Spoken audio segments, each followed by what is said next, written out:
네, 모두 자리에서 일어나셔서 하나님의 말씀 함께 받도록 하겠습니다. 마태복음 20장 1절로 16절까지 있는 말씀입니다. 저 한 절, 여러분 한 절 한 절씩 교독하여 읽도록 합니다. 천국은 마치 품꾼을 얻어 포도원에 들여보내고 이른 아침에 나간 집주인과 같으니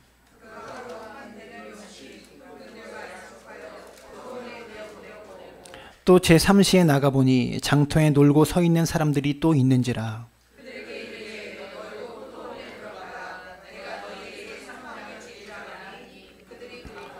제6시와 제9시에 또 나가 그와 같이 하고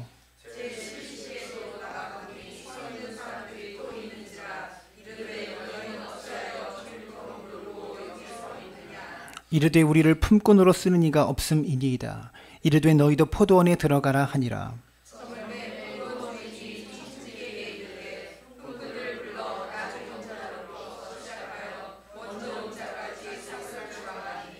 제11시에 온 자들이 와서 한 데나리온씩 받거늘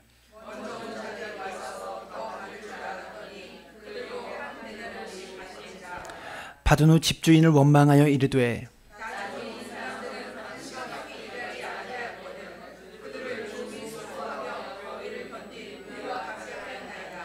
주인이 그 중에 한 사람에게 대답하여 이르되 친구여 내가 내게 잘못한 것이 없노라.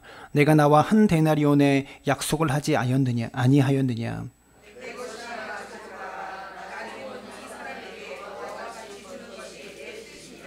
내 것을 가지고 내 뜻대로 할 것이 아니냐. 내가 선함으로 내가 악하게 보느냐.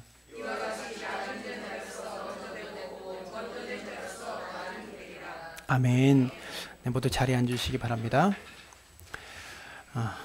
옆 사람 바라보고 인사했으면 좋겠습니다. 참 아름다우십니다. 네, 함께여서 행복하고 함께여서 참 좋습니다. 오늘 설교가 좀 길어요. 네. 1시간은 절대 안 넘기니까 좀 길게 좀 인내하면서 이한이가 오랜만에 왔는데 올 때마다 이렇게 길게 해서 좀 그런데 오늘 설교가 좀 깁니다. 본문이 담고 있는 여러 가지 의미와 교훈들이 많이 있기 때문에 오늘 본문은 영적인 의미의 영생의 문제에 관해서도 해석이 되어지고 우리 일상의 문제에 관해서도 또 정치, 사회 모든 분야에 관해서 매우 중요한 말씀이기 때문에 그렇습니다. 제가 어렸을 때 신앙생활을 하면서 제가 망우리에 있는 굉장히 큰 교회에서 신앙생활을 했거든요.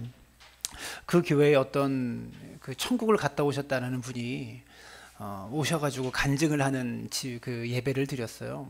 근데 천국에 대해서 어떻게 이야기하냐면 여러분 저기 있는 저분을 보십시오.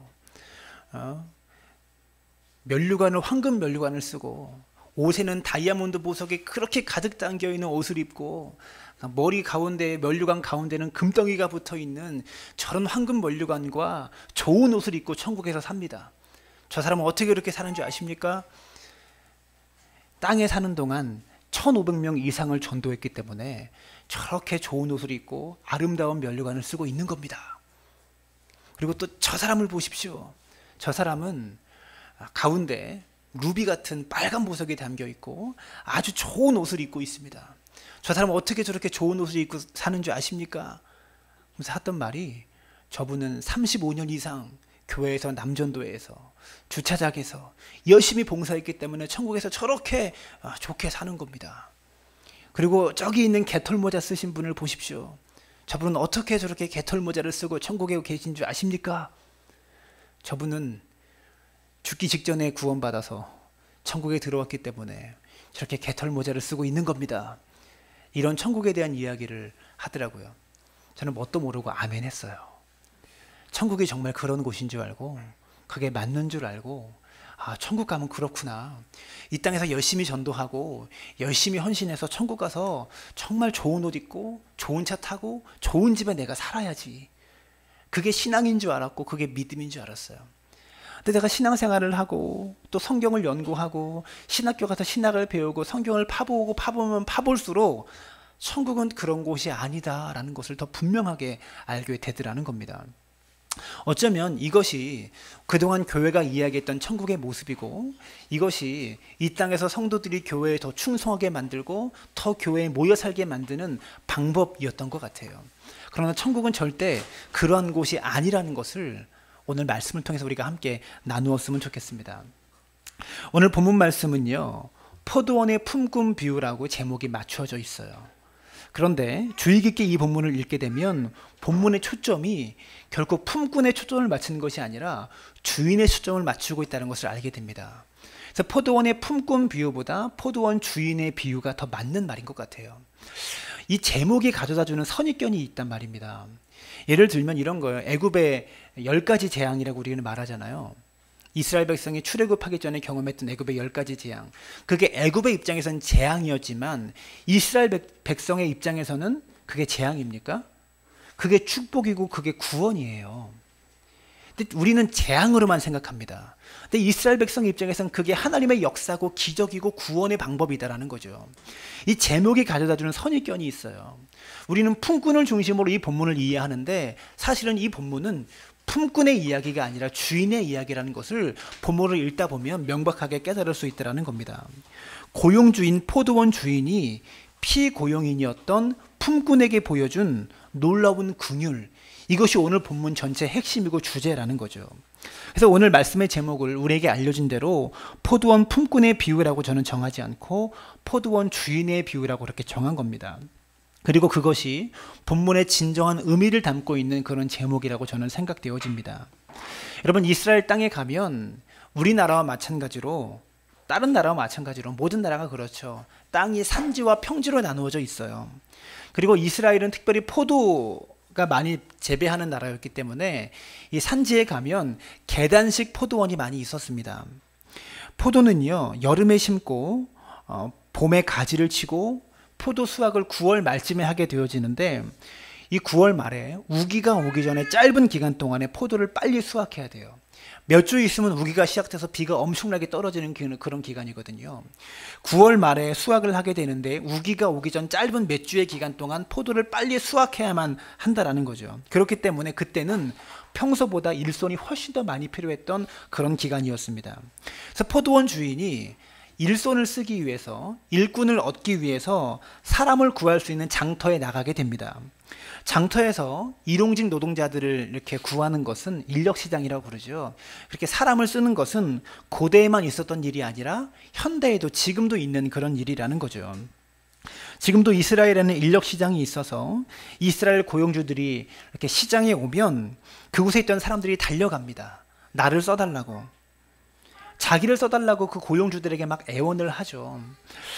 그런데 자신이 아닌 다른 사람을 이 고용주가 데리고 가면 그 얼굴에 실망감이 가득합니다. 그러나 굶주린 가족들을 이 사람은 먹여 살려야 하기 때문에 실망만 하고 그 자리에 가만히 있을 수는 없어요. 자기 감정을 절제하면서 또 다른 고용주가 올 때까지 기다려야 합니다.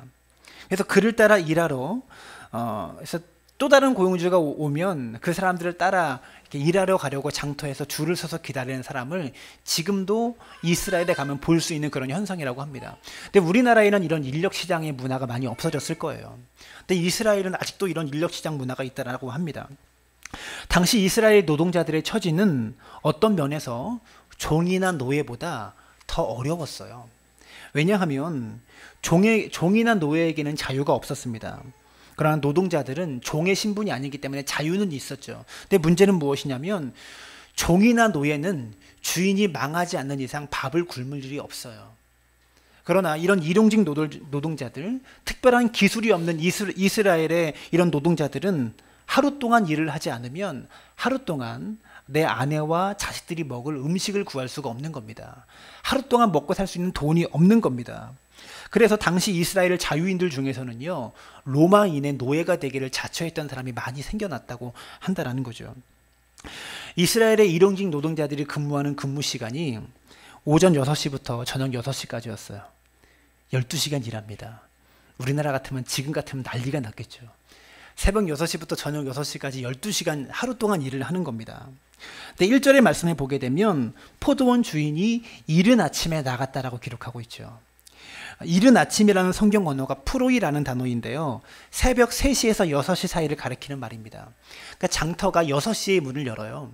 그래서 6시에 사람을 데리고 일을 하러 가게 되는 겁니다. 그러니까 이 주인은 6시가 되기 전에 장터에 가서 사람을 쓰기 위해서 여느 사람들과 마찬가지로 그렇게 기다리고 있었던 겁니다. 장터 문을 열기도 전에 찾아가서 사람을 고용하기 위해서 기다린 거죠. 근데 2절 말씀해 보시면 이 새벽 3시에서 6시 사이에 데려온 품꾼에게 주인은 한 데나리온을 주겠다고 계약을 합니다. 일용직 노동자들은 특별한 기술이 없는 사람들입니다. 그리고 그 사람들이 하루 먹고 하루 사는 사람들이기 때문에 임금에 대해서 이 고용주와 흥정할 수 있는 그런 입장이 아니었어요. 갑을 관계라고 그러죠. 늘 을이었기 때문에 임금에 대해서 흥정할 수 있는 입장이 아니었어요. 고용주가 주는 대로 받아야 되는 그런 입장이었습니다. 그런데도 일용직의 일도 하겠다는 사람이 장터에 많아서 그마저도 경쟁에 치열했기 때문에 이 고용주와 입찰을 하게 되면 고용주가 다른 사람 쓰면 된다라고 다른 사람에게 가버리는 거예요. 그렇기 때문에 제대로 된 대접을 받을 수가 없었습니다. 그래서 주인에게 고용되어진 고정직이라고 하죠. 주인에게 고용된 사람, 정규직, 고정직 이런 사람은 본문에 그런 사람으로 청지기가 등장해요. 근데 주인에게 고용된 청지기보다 현저하게 임금을 못 받고 창치당하고 안전적인 삶을 살지 못했던 사람이 바로 이런 일용직 노동자들이었다라는 겁니다. 그런데 이런 일용직 노동자들에게 주인이 주기로 약속한 돈이 한 데나리온입니다. 이 데나리온은 당시에 자신과 가족이 생활할 수 있는 하루 정도의 생활비였다고 합니다. 자신의 아내와 자식들이 하루를 굶지 않게 되는 생명과도 같은 그런 액수였다라는 것이죠. 그런데 그런 생명을 주시는 분 앞에서 불만을 터뜨릴 수 있는 것이 바로 우리들입니다. 내가 더 했다고, 이 생명값보다 더 했다고, 더 많이 해드렸다고 착각하는 것이 바로 우리들이다라는 거죠. 3절을 보시면 이 주인이 3시에 장터에 또 나왔어요. 3시는 오전 9시입니다. 6시에 나와서 사람을 데려가서 썼다가 9시에 또 나왔어요. 3시간 만에 사람을 구하려고 장터에 또 나온 겁니다. 근데 그때도 장터에 놀고 서 있는 사람이 있었다라고 말합니다. 여기서 논다라는 것은 게으르게 논다라는 게 아니에요. 막 즐기면서 논다라는 게 아니라 할 일이 없어 서 있었다 그런 말입니다. 일이 없었다라는 겁니다. 그리고 서 있었다라는 표현이 3번이나 등장하죠. 여러분, 장터에 고용주가 오게 되면 이스라엘 사람들이요 우르르 달려갑니다. 왜냐하면 고용의 기회가 제한되어 있기 때문에 고용주 앞에 먼저 달려가지 않으면 다른 사람들이 이 순서를 채가버리는 거예요. 그러니까 장터에서 놀고 서 있었다는 표현이 3번 등장하는 것은 이 사람들이 놀고 서 있은 것이 아니라 기회가 오면 빨리 달려가서 그 기회를 낚아채기 위해서 앉아 있을 수가 없는 겁니다.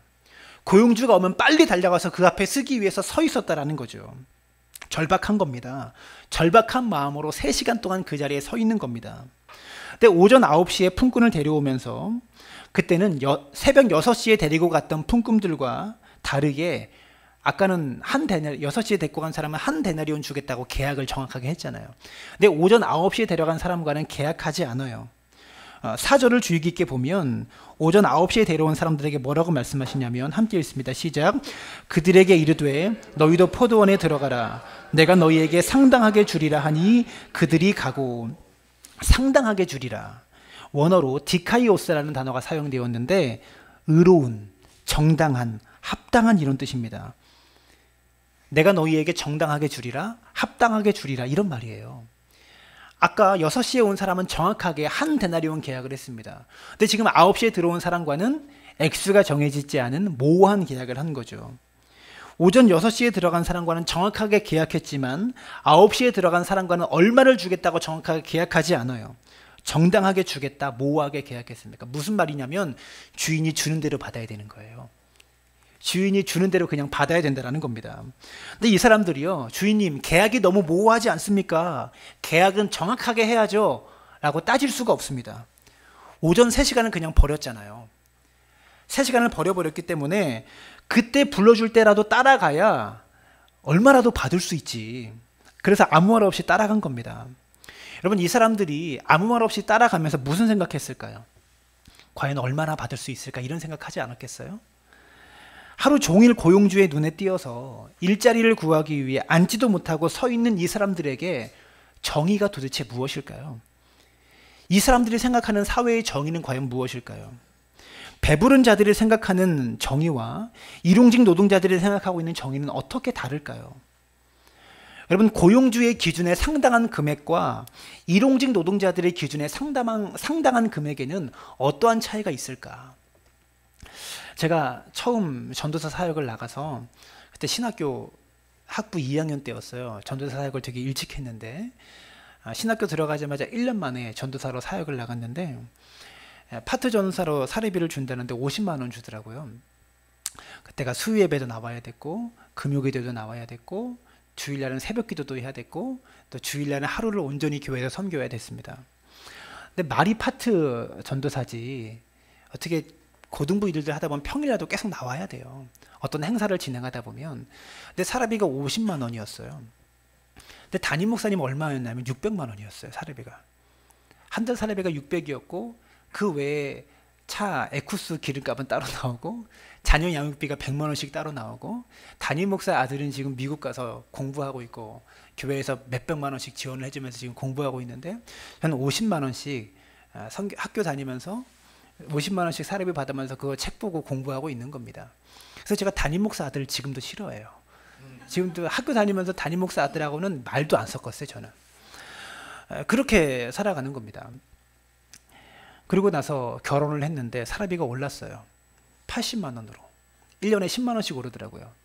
그래서 80만 원씩 아내하고 둘이서 그렇게 사례비를 받으면서 이 마석에서 살고 거기까지 왔다 갔다 하고 그렇게 살고 있었습니다.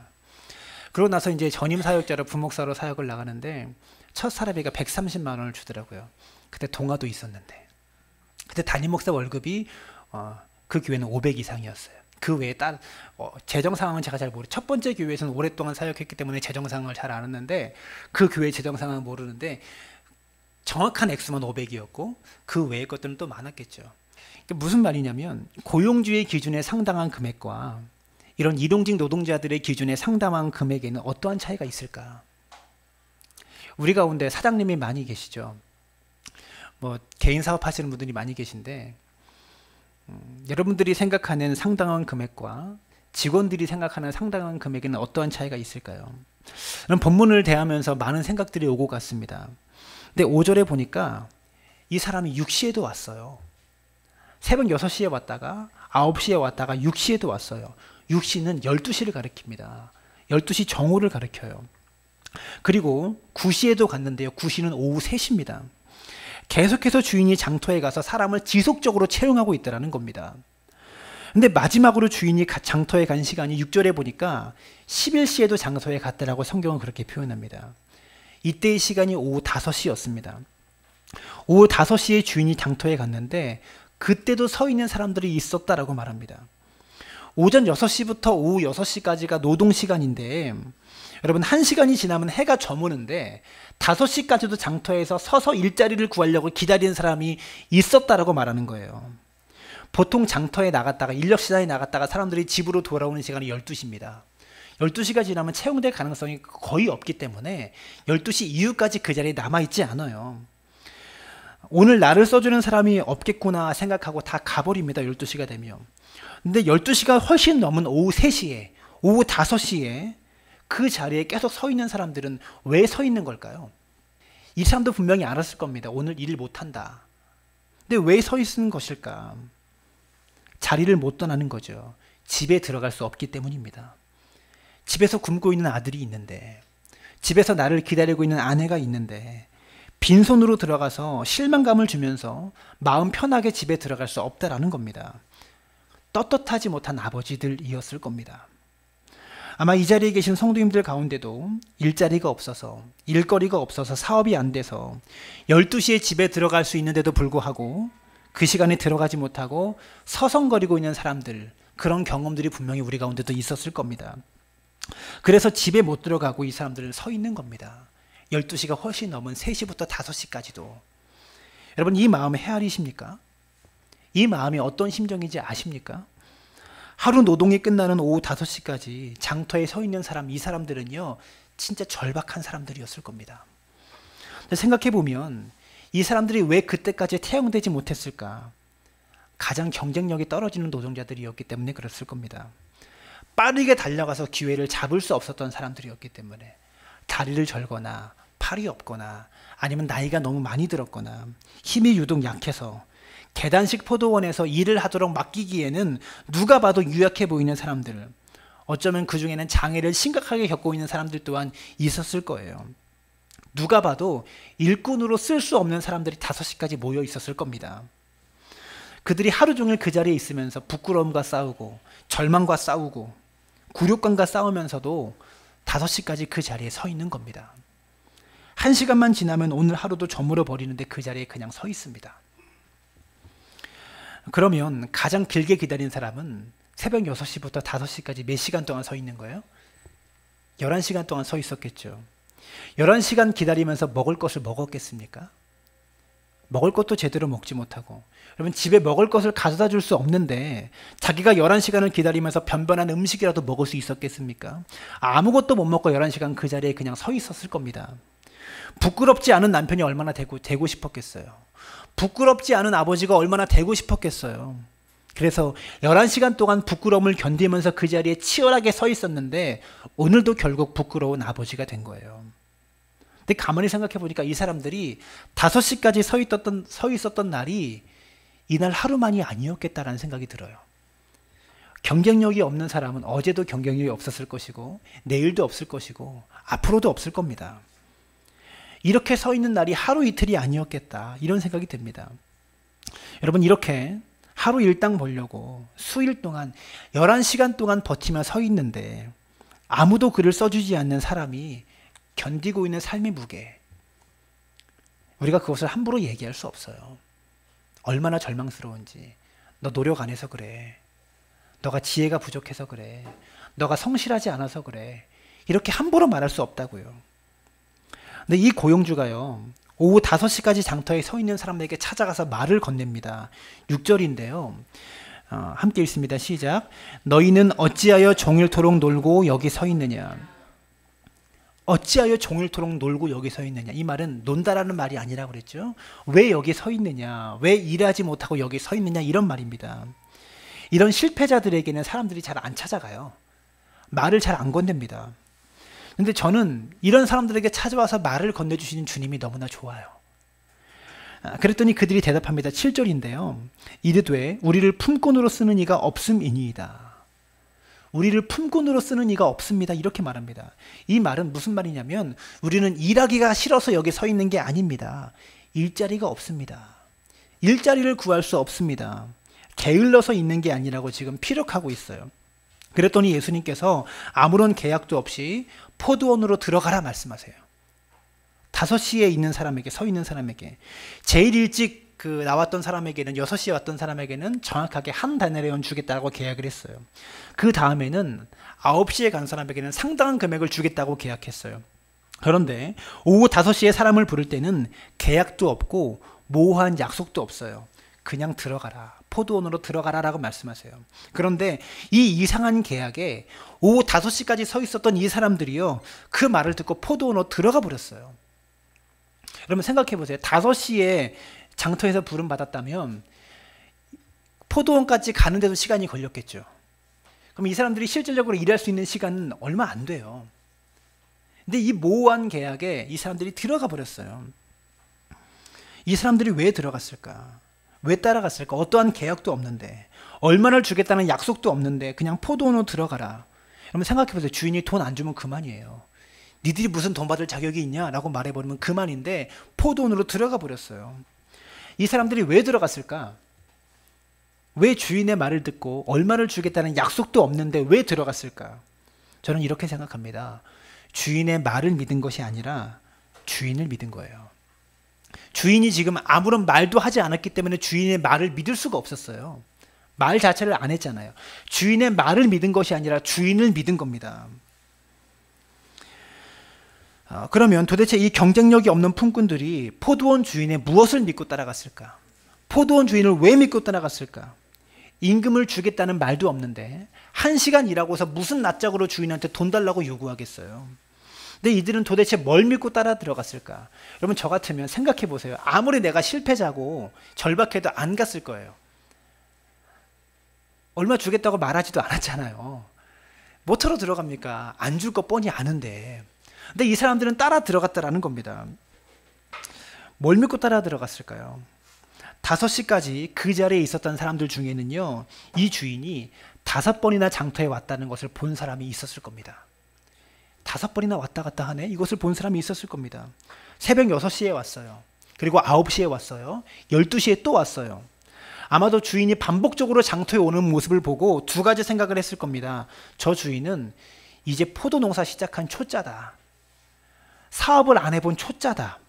하루 일을 할 게 얼마나 되는지, 일꾼을 얼마나 써야 되는지, 포도의 수확량과 일꾼에 필요한 노동력을 계산할 줄 모르는, 예산을 짤 줄 모르는 그런 초짜 사업가다. 이런 생각할 수 있죠. 어리석고 멍청한 주인이다.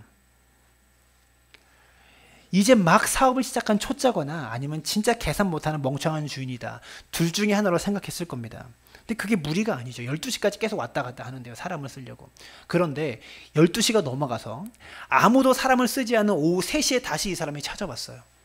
그것을 보고 깜짝 놀랐을 겁니다. 12시까지 나타날 때는 그런 생각이었는데 누구도 채용하지 않은 3시에 주인이 장터에 또 오는 것을 보면서 초짜거나 멍청한 주인으로 생각했던 저 사람이 조금 다른 주인일 수 있겠다는 생각을 하기 시작했을 겁니다. 이 주인은 장터에 찾아오고 또 찾아오고 또 찾아오고 또 찾아오고 또 찾아오는 5번이나 찾아오는 주인이었어요.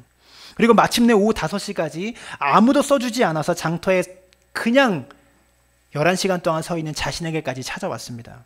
그러면 보편적인 주인들은 서서 기다리고 있는 사람에게 안타까운 마음에 동정심으로 동전 몇 푼 주거나 자기가 먹던 음식 나누어 주는 정도의 그런, 이거 동전 몇 푼 안 되는데 가서 좀 써요. 이렇게 주거나 자기가 먹던 거 좀 드세요. 라는 마음으로 동정심을 건네주는 것이 보편적인 사람들일 거예요. 보편적인 주인들의 처신일 겁니다. 근데 이 주인은요, 동정하지 않고 일자리를 줍니다. 3시에 있는 사람들에게. 여러분, 오후 5시까지 남아있는 사람들은요, 길거리에서 구걸을 하거나 동량을 택할 수도 있었던 사람들입니다. 그런데 구걸을 택하지 않고 부끄러움을 견디고 버티면서 노동을 택한 사람들이에요. 내가 구걸해서 빌어먹지 않고 노동을 해서 정당하게 나와 내 가족을 먹이겠다 라고 결단하며 그 자리에서 11시간 동안 씨름하면서 버티고 서 있었던, 부끄러움과 처절함을 견디면서 서 있었던 그런 사람들이다라는 겁니다. 그런데 주인이 동정의 말 몇 마디를 건네는 것이 아니라 포도원으로 들어가라 라고 말하고 있어요. 그때 5시까지 기다리던 사람들은 주인에 대해서 분명히 느꼈을 거라고 저는 생각합니다. 이 주인은 내가 정당한 노동의 대가를 받아서 내 가족을 먹이고 싶어하는 내 갈망을 이해해주는 주인이구나. 몸부림치면서 어떻게든 살고 싶어하는 내 삶의 의지를 꺾지 않는 주인이구나. 이것을 12시가 넘어가서 3시부터 이 주인이 찾아오는 모습을 통해서 이 사람들은 느낄 수 있었을 거예요. 한 번에 확 오진 않았을지 몰라도 서서히 주인에 대한 생각들이 조금씩 바뀌고 있었을 겁니다. 사실 이 주인은요, 일손이 필요해서 온 사람이 아니었습니다. 일자리가 필요해서, 일자리를 주기 위해서 나온 주인입니다. 여러분 생각해 보세요. 여러분 일꾼을 쓸 때 아침 6시부터 오늘 하루 이 정도 일을 하려면 몇 명이 필요하겠구나. 예산을 짜고, 사업을 하는 사람이냐면 일손 좀 써본 사람이라면 다 계산이 나오잖아요. 필요한 만큼만 데려가는 것이 정당한 사업 아닙니까? 근데 이 주인은 그렇게 하지 않아요. 계산을 못해서 이런 걸까요? 여기서 말하는 주인이 하나님이신데, 우리 주님이신데 주님이 계산을 못합니까? 그런 것이 아니에요. 일자리를 주기 위해서 사업을 하고 있는 주인이다라는 겁니다. 가난한 사람들의 삶을 존중해주고 자신의 힘으로 노력해서 어떻게든 살아보라는 삶의 의지를 꺾지 않고 응원해주고 격려해주는 이 주인, 사랑하는 여러분, 이 사려 깊고 아름답고 지혜로운 주인이 바로 우리 하나님이십니다. 5시에 들어온 나를, 3시에 포도원에 들어온 나를, 포도원에 늦게 들어온 나를 똑같이 사랑하시고 똑같이 대우해 주시고 그런 분이세요. 여러분 사실 우리가 다 포도원에 늦게 들어온 사람 아닙니까? 처음부터 예수 믿었던 사람 어디 있어요? 모태신앙이라고 해도 처음부터 예수님을 나의 구주로 영접한 사람이 어디 있습니까? 우리는 다 포도원에 늦게 들어온 그런 사람들이다라는 거죠. 8절을 보세요. 함께 읽습니다. 시작. 저물매 포도원 주인이 청지에게 이르되 품꾼을 불러 나중 온 자로부터 시작하여 먼저 온 자까지 삭술 주라 하니. 여러분, 거기에 청지기가 등장해요. 주인과 품꾼만 등장하던 이야기에서 갑자기 청지기가 등장합니다. 그러면 여기서 생각해 봐야 될 것이 있습니다. 왜 주인은 청지기를 보내서 품꾼을 고용하지 않고, 청지기가 그런 사람이에요. 사람을 관리하는 사람이에요. 청지기를 보내서 품꾼들을 데려와라 시키지 않고 주인이 직접 나가서 사람들을 고용했을까? 청지기는 그 일을 하라고 있는 사람인데 청지기 시키지 않고 주인이 5번이나 땡볕을 뚫고 포도원에서 장터까지 걸어가요. 그 광야길을, 그 땡볕길을 걸어갑니다. 이게 첫 번째 제가 하고 있는 질문이고요. 두 번째 질문은 왜 주인이 청지기에게 나중에 온 사람부터 임금을 주라고 했을까? 6시에 온 사람부터 임금을 주지 않고 나중에 오후 5시에 들어온 사람부터 임금을 주라고 이야기합니다. 왜 그랬을까? 둘째 질문부터 먼저 고민해 보면, 새벽 6시에 와서 일한 사람들에게 먼저 한 데나리온을 주고 돌려보냈다고 생각해 보세요. 그러면 그 사람들이 기분 좋게 일당을 받고 집으로 가겠죠. 그 다음에 오전 9시에 와서 일한 사람들에게 임금을 줄 차례입니다.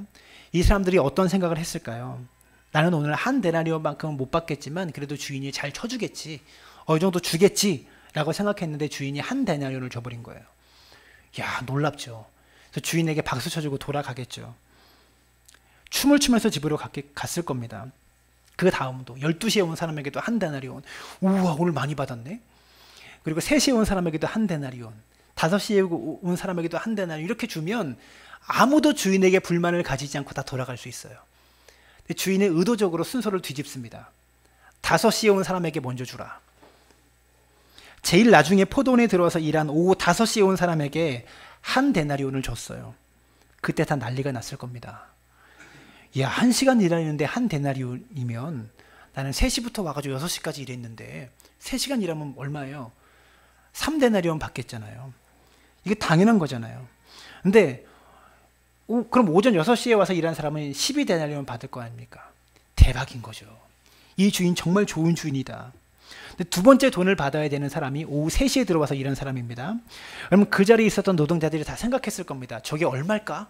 얼마가 들어있을까? 다 생각했을 겁니다. 근데 3데나리온이 아니라 이 사람의 임금으로 한 데나리온만 들어있는 겁니다. 그리고 12시에 온 사람에게도 한 데나리온, 오전 9시에 온 사람에게도, 새벽 6시에 와서 저녁 6시까지 일하는 사람에게도 한 데나리온이 주어지는 순간 11절을 보시면 사람들의 분노가 폭발합니다. 11절입니다. 함께 읽습니다. 시작. 받은 후 집 주인을 원망하여 이르되. 주인에 대한 원망이 폭발하기 시작하는 거예요. 여러분, 그러면 왜 예수님께서 이 나중에 온 사람들부터 주라고 하셨을까? 이건 예수님께서 의도적으로 분란을 일으키신 겁니다. 분란을 촉발시킨 겁니다. 예수님께서 왜 이런 분란을 일으키신 걸까? 그랬더니 나중에 한 사람이 주인에게 말합니다. 그 노동자 중에 한 사람이 나서서 주인에게 이래요. 12절인데요. 나중 온 이 사람들은 1시간밖에 일하지 아니하였거늘 그들이 종일 수고하며 더위를 견딘 우리와 같게 하셨나이다. 노동자들이 들고 일어난 거예요. 동일 노동, 동일 임금, 머리에 띠를 두르면서 지금 외치고 있는 겁니다. 데모라도 할 판으로 노동학법 개혁하라, 이렇게 지금 외치고 있는 거죠. 시장 원리로 따지면 이것은 틀렸다고 얘기하는 겁니다. 아마도 그렇게 느끼는 분들이 많으실 겁니다. 이 본문을 어떻게 이해해야 될지 아리송한 부분이 많이 있어요. 이 사람들의 문제는 자신에게 약속을 지키지 않았다는 것이 아닙니다. 6시에 들어온 사람에게도 약속을 다 지켰어요, 주인은. 저 자격 없는 사람에게 왜 나랑 똑같이 대접을 해주십니까? 고로 나에게 푸대접하고 있습니다. 이게 6시에 들어온 사람들의 논리입니다. 그랬더니 주인의 대답이 13절부터 15절까지 기록되어 있어요. 이 주인의 대답을 들어보시면 13절에 이 불만을 제기하는 사람들에게 친구여라고 대답합니다. 저는 이 단어가 확 들어오더라고요. 이 배은망덕한 품꾼들에게 친구야라고 말해요. 주인의 대답은 단호하고 분명하게 딱 잘라서 이들에게, 지금 데모를 일으키고 있는 이들에게 말하지만 반항하는 사람들에게 친구야라고 말하면서 주인의 답변에 단호함과 따뜻함이 함께 결합되어 있어요. 13절부터 15절까지인데요. 함께 읽습니다. 시작. 주인이 그 중에 한 사람에게 대답하여 이르되 친구여 내가 내게 잘못한 것이 없노라. 내가 나와 한 데나리온의 약속을 하지 아니하였느냐. 내 것이나 가지고 가라. 나중 온 이 사람에게 너와 같이 주는 것이 내 뜻이니라. 내 것을 가지고 내 뜻대로 할 것이 아니냐. 내가 선함으로 내가 악하게 보느냐. 이 말씀의 이해를 돕기 위해서 제가 이 예수님의 답변을 1인극 형식으로 제가 주인이라고 이렇게 주인의 마음속에 제가 들어가서요, 주인처럼 지금 답변을 해보려고 합니다. 본문 전체의 맥락에 담겨있는 주인의 의도를 녹여내서 제가 주인의 감정을 담아서 지금 이야기하겠습니다. 주인이 저항하는 품꾼들에게 하는 말입니다. 친구여, 당신이 원망하는 이유가 도대체 무엇이요? 당신도 당신의 것으로 당신이 좋아하는 일을 하는 것은 당신이 가진 당연한 권리요. 내가 내 것으로 내가 좋아하는 것을 하는 것이 뭐가 잘못된 것이란 말이요. 내가 좋아하는 것은 모든 품꾼들이 먹고 살 수 있도록 품삯을 넉넉하게 주는 것이요. 내가 당신에게 한 데나리온을 준 것만도 그것이요. 당신이 어디서 일해서 한 데나리온을 받아본 적이 있기는 하였소? 내가 당신에게 과하게 준 것은 내가 그것을 좋아하기 때문이요. 나는 오늘 하루라도 당신이 떳떳한 남편, 떳떳한 아버지가 될 수 있기를 기대했소. 나는 그 떳떳함을 당신뿐만 아니라 다른 품꾼들에게도 같이 주고 싶었어. 당신이 오늘 하루 땡볕에서 일했다고 불평했지만 나도 땡볕에서 포도원부터 장터까지를 5번이나 왕복하며 일자리가 없는 사람들에게 궁유를 베풀려고 땡볕을 뛰어다녔어. 나는 서늘한 그늘에서 쉬고 있어도 되고 내 청지기 시켜서 일꾼 데려와라라고 할 수도 있는 일인데, 오늘 하루도 아내에게 떳떳한 남편이 되려고, 토끼 같은 자식들에게 떳떳한 아버지가 되려고 일자리를 찾아 헤매는 그들의 처지가 너무나 안타까워서 주인으로서 서늘한 집에 가만히 쉬고 있을 수가 없었어. 나는 그들의 처지를 공감하고 떳떳한 남편이 되려고, 떳떳한 아버지가 되려고 발버둥치는 그들의 삶의 희망을 꺾지 않고 희망을 주고 싶었어. 그래서 내가 직접 장터에 나간 것이요. 왜 당신은 그들의 고통을 공감하고 살 길을 주려는 나의 궁율에 대해서 화를 내는 것이요. 내 것으로 그들에게 준 것에 대해서 화를 내며 심지어 내가 불의하다고 말하는 것이요. 나는 정의롭소. 내 정의는 궁율에 담겨있는 정의이며 사랑에 담겨있는 정의이며 궁율로 표현되는 정의요. 내가 정의롭지 못하다고 운운하는 당신에게 한 가지 묻겠소. 당신은 저들과 똑같은 처지이면서, 오늘 벌지 못하면 떳떳한 아버지가 될 수 없는 그런 처지이면서 어떻게 저들이 떳떳한 남편과 아버지가 되려고 몸부림치는 것과 부끄러움을 견디는 것에 대해서는 전혀 관심이 없으시오. 오직 당신의 몫이나 챙겨가는 것이 당신의 유일한 관심사요. 그리고 그것이 당신이 말하는 정의란 말이요. 어떻게 당신이 나에게 불의하다고 말할 수 있어? 나는 기꺼이 그들을 위해서 내 소유를 줄여가며 더 가난해지기로 결정한 것이요. 그런데 당신은 오늘 오직 더 갖기만을 원하는구려. 옛다 여기 있어. 당신의 것이나 받아서 가시오. 어떻게 연기 좀 괜찮았습니까? 제가 고개를 숙여서 대본을 외울 수가 없어서 했지만 제가 쓴 대본인데 참 잘 쓴 것 같아요. 주인의 마음을 잘 녹여낸 것 같아요. 본문의 행간을 좀 많이 채웠지만 이게 13절부터 15절까지 담겨있는 포도원 주인의 대답입니다. 그리고 주인님께서 16절에 이렇게 말씀하시죠. 이와 같이 나중된 자로서 먼저 되고 먼저 된 자로서 나중되리라. 여러분, 그런데 이 비유가 결론을 내고 끝내지 않아요. 결론이 없어요. 갑자기 끝나버립니다. 품꾼들이 주인의 말을 듣고 회개하고 돌이켰는지 아니면 더 크게 화를 내고 역정을 냈는지 어떻게 됐는지 말하지 않아요. 갑자기 끝나버립니다. 왜 결론이 없을까요? 주인은 이 비유를 통해서 제자들에게 질문을 던지는 거예요. 토론해봐라. 뭐가 맞는 것일까? 너희는 이 포도원 주인의 궁유를 어떻게 생각하느냐? 오늘 본문이 여러분과 저에게 큰 질문으로 다가오는 겁니다. 너희는 이 은혜에 대해서 어떻게 반응할 것이냐? 불공평하다고 생각하느냐? 5시에 부름받은 품꾼이 대표적으로 누구를 가리키냐면 예수님과 함께 십자가에 달려있던 강도입니다. 십자가의 강도는 구원받을 만한 삶을 산 적이 없는 그런 강도입니다. 일생을 강도질하면서 살았어요. 근데 구원을 받았어요. 예수님을 만난 후로 예수님을 영접한 후로 거룩하게 살고 싶고 변화된 삶을 살고 싶어도 예수님을 십자가상에서 영접한 후로 좀 거룩하고 변화된 삶을 살고 싶어도 십자가에 달려있기 때문에 거룩하게 살 수 없었던, 변화된 삶을 한순간도 살 수 없었던 그런 사람입니다.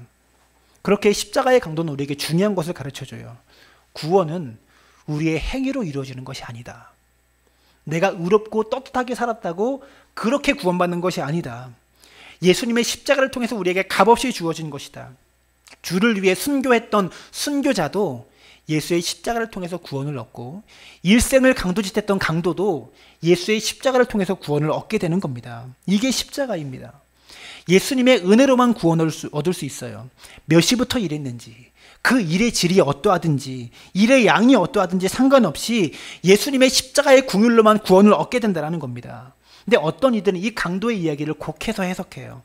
이 강도처럼 세상 다 즐기다가, 다 즐기면서 마음껏 살다가 마지막 순간에 예수님 믿고 예수님 영접해서 천국에 가면 세상에서도 즐겁게 살고 천국에서도 즐겁게 살고 다 좋은 거 아니냐, 이렇게 생각합니다. 만약 이 자리에 이 세상에서 마음껏 즐기다가 마지막 순간에 예수님 믿고 천국 가기를 원하는 사람이 있다면 진짜 끔찍한 결과를 가져올 겁니다. 회개를 내가 마음먹은 대로 내가 원하는 시점에 할 수 있다고 생각하는 거는요, 일평생 동안 회개할 수 없다는 거예요. 회개는 절대 그렇게 되지 않아요. 내가 마음먹은 시점에 회개할 수 없습니다. 여러분, 십자가에 달린 강도가 십자가상에서 이제 구원받은 후에 어떤 생각했을까요? 내가 3시에만 따라 나왔어도, 3시에만 예수 영접했어도 좋았을 텐데, 가장 좋은 것은 새벽 6시에 따라 나와서 예수님과 함께 일했으면, 주인을 위해서 포도원에서 일할 수 있었으면 얼마나 좋았을까. 오후 5시에 구원 얻은 성도라면 이 생각 당연히 듭니다. 사랑하는 여러분, 목사로서 저의 소원이 있다면 이 자리에 계신 모든 성도님들이 다 구원받기를 바랍니다. 저에겐 이게 정말 두려운 일이에요. 여러분을 천국으로 끝까지 이끌어주지 못하면 목회자로서 제가 주님 앞에 얼마나 책망받을까. 저는 이게 늘 두려워요. 여러분, 천국에 언제 갈까요? 주님이 부르실 때 가게 됩니다. 근데 그 시간까지 우리가 이 땅에 남겨진 이유는 우리에게 남겨진 일이 있기 때문이에요. 계단식 포도원을 가꾸어야 되는 일이 우리에게 남겨져 있기 때문에 그래요. 장터는 불안정합니다. 우리가 살고 있는 삶의 자리가 장터입니다. 불안정한 삶의 자리입니다. 이 세상에서 어떤 일을 하고 계시든 어떤 지위와 건세를 가지고 있든 아직 포도원에 들어가지 못했다면 장터에서 놀고 서 있는 거예요. 여러분, 아직 장터에서 놀고 서 있는 성도님들이 계시다면 지금 이 순간 이 아름다운 주인이 부를 때 포도원에 들어가는 결단이 여러분들에게 있게 되기를 주님의 이름으로 축원합니다. 만약 우리 중에 먼저 포도원에 들어간 품꾼이 있다면 먼저 들어온 품꾼은 어떠한 태도를 가져야 될까요? 지금까지는 5시에 들어온 품꾼에 대해서 이야기했는데, 이 5시에 들어온 사람은 내가 좀 더 일찍 들어왔으면, 이런 마음이 든다고 했죠. 근데 먼저 포도원에 들어와서 열심히 일했던 품꾼들은 어떤 마음을 가져야 될까요? 늦게 들어온 품꾼이 동일한 대접을 받는 것에 대해서 불평하는 것이 아니라, 저 사람은 1시간밖에 일하지 못했는데 1데나리온을 받았네.